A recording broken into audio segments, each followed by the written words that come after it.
A chuva caía fina sobre Criciúma naquela noite. Não era uma chuva forte. Era pior. Era aquela garoa constante que deixa tudo úmido, pesado, silencioso. As luzes da cidade refletiam no asfalto molhado como manchas distorcidas de neon. E o céu parecia baixo demais, sufocando os prédios. Foi assim que eu percebi o ônibus. Ou melhor, eu percebi a ausência dele. As pessoas desviavam na rua, sem entender exatamente do que. Carros freavam levemente. Pedestres olhavam para os lados confusos, como se alguma coisa invisível ocupasse espaço entre eles. E ocupava. O ônibus estava ali, gigante, flutuando alguns centímetros acima do chão. Não tinha rodas tocando o asfalto. Não fazia barulho de motor. Não soltava fumaça. Só pairava no ar, como um cadáver suspenso dentro da neblina. Por fora, ele era invisível, mas eu conseguia enxergar. E eu entrei. As portas abriram sem som nenhum. O interior era frio, artificial. Parecia tecnologia velha tentando parecer moderna. As paredes eram metálicas, lisas, cobertas por luzes brancas que piscavam devagar, como se o ônibus estivesse respirando. Não existia motorista, não existia painel, não existia ninguém. Só eu e meu avô. Ele estava sentado sozinho no fundo do ônibus, as mãos apoiadas na bengala, o rosto parcialmente escondido pelas sombras. Eu senti aquele peso instantâneo no peito quando vi ele. Não medo, não tristeza, desconfiança. Porque ele mentiu a vida inteira para mim. Mentiras pequenas, mentiras enormes, histórias contraditórias, promessas que nunca cumpriu. O tipo de mentira que vai destruindo tua confiança devagar, até tu não saber mais distinguir memória de invenção. Eu sentei longe dele. O ônibus começou a andar. Ou levitar. Nem dava para saber. Lá fora, a cidade parecia errada. Os prédios passavam devagar demais pelas janelas. Algumas ruas estavam completamente vazias. Outras tinham pessoas andando sem rosto definido, como vultos borrados. Meu avô ficou me encarando por alguns segundos. Então falou: "Tu ainda acredita nas pessoas fácil demais." A voz dele ecoou pelo ônibus inteiro. Não parecia humana. Parecia que as paredes repetiam cada palavra alguns segundos depois. Eu virei para responder e congelei. Não era mais meu avô. Era a Bolzani, sentada exatamente na mesma posição. A mesma roupa, o mesmo jeito de cruzar os braços. O cabelo caindo parcialmente sobre os olhos. Mas tinha alguma coisa profundamente errada nela. A pele parecia pálida demais, os olhos cansados demais.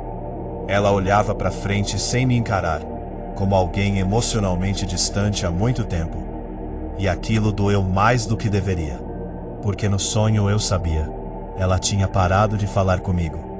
E o pior tipo de silêncio é quando alguém ainda existe, mas te trata como se tu tivesse morrido. Eu tentei falar: "Bolzani?" Ela não respondeu, nem piscou. O ônibus continuou atravessando a cidade silenciosa até parar lentamente no terminal de Criciúma. As portas abriram. O vento frio entrou imediatamente. Descemos. O terminal estava quase vazio. As fluorescentes do teto piscavam de forma irregular, fazendo algumas partes ficarem completamente escuras por segundos. O chão molhado refletia tudo como um espelho distorcido.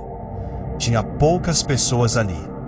Uma senhora carregando sacolas, um homem dormindo num banco, 2 crianças correndo perto de uma lanchonete fechada.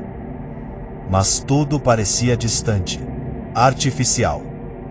Bolzani começou a caminhar lentamente na minha frente. Então ela parou, colocou a mão na barriga e começou a tossir. Uma tosse pesada, molhada, errada. Ela caiu de joelhos e vomitou no chão. O som foi grotesco. O líquido escuro escorreu pelo piso branco do terminal como petróleo vivo. Meu corpo inteiro gelou na mesma hora. E veio aquele pensamento instantâneo, como uma voz dentro da minha cabeça. Ela vai virar um zumbi. Não parecia paranoia. Parecia certeza absoluta. Meu coração começou a bater tão forte que eu conseguia ouvir o sangue nos ouvidos. Então surgiram Nicholas e a melhor amiga dela, vindo correndo do outro lado do terminal. O que aconteceu com ela? Nicholas gritou. Não chega perto. Eu berrei. Minha voz ecoou pelo terminal vazio. Ela tá infectada. As duas me olharam como se eu tivesse enlouquecido. A amiga dela ajoelhou na hora para tentar ajudar. Nicholas hesitou. Cauã, que porra tu tá falando? Eu comecei a recuar devagar, porque alguma coisa dentro de mim já sabia que era tarde demais. Bolzani levantou a cabeça lentamente, o cabelo grudado no rosto molhado. Os olhos, meu Deus, os olhos dela estavam diferentes. Não tinham humanidade. Ela olhou diretamente para mim, e naquele olhar existia ódio puro. Não era fome, não era dor, era raiva. Como se ela me culpasse por ter percebido primeiro. Então ela atacou, num movimento absurdo, rápido demais para parecer humano. Ela avançou na amiga dela e cavou os dentes no pescoço dela. O grito atravessou o terminal inteiro. Sangue espirrou no chão, nas paredes, na roupa da Bolzani. Nicholas ficou congelado olhando aquilo. A amiga dela caiu tremendo. Bolzani levantou devagar com a boca coberta de sangue e começou a sorrir. Foi aí que Nicholas percebeu que eu tinha razão. Ele virou para mim completamente desesperado. Corre! E então, o terminal inteiro explodiu em caos.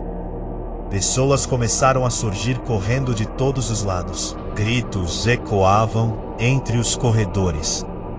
Algumas pessoas já estavam sendo atacadas. Outras mordiam umas às outras. Parecia que a infecção já estava espalhada havia muito tempo, só esperando um gatilho. Eu e Nicholas corremos até uma parte destruída do terminal. Para sair dali, precisávamos atravessar estruturas metálicas suspensas acima de uma queda gigantesca. O vento batia forte. As barras estavam molhadas pela chuva. Se escorregasse, morria. Nicholas pulou primeiro. O metal rangeu violentamente. Eu fui atrás tentando não olhar para baixo, mas olhei e me arrependi na hora. A queda parecia infinita. Enquanto corríamos pelas vigas, eu ouvi gritos atrás da gente. Olhei rapidamente e vi Bolzani parada lá no alto do terminal, nos encarando, imóvel, sorrindo, com sangue escorrendo pelo pescoço. Aquilo me deu um medo que eu nunca senti nem acordado. Continuamos correndo, até que no meio do caminho eu vi Pietro. Ele estava entrando lentamente dentro de um ônibus parado. Usava um moletom escuro com a touca cobrindo parte do rosto. Andava torto, arrastando um dos pés, os braços meio duros, como um cadáver tentando fingir que ainda era humano. Mas eu vi o jeito estranho que ele segurava na porta do ônibus. Os dedos tremendo, a cabeça caída, a respiração irregular. Ele já estava contaminado.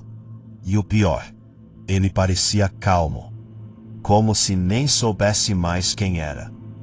Eu quase gritei o nome dele, mas alguma coisa me impediu, porque no fundo, eu sabia que já era tarde. Eu e Nicholas finalmente conseguimos pular para fora do terminal, mas eu caí direto num trilho de trem. Quase morri. Um trem passou na minha frente num estrondo absurdo, tão perto que o vento me derrubou no chão. Os trilhos vibravam sem parar. Existiam dois, um indo, outro voltando, e os trens nunca paravam de passar. Nunca.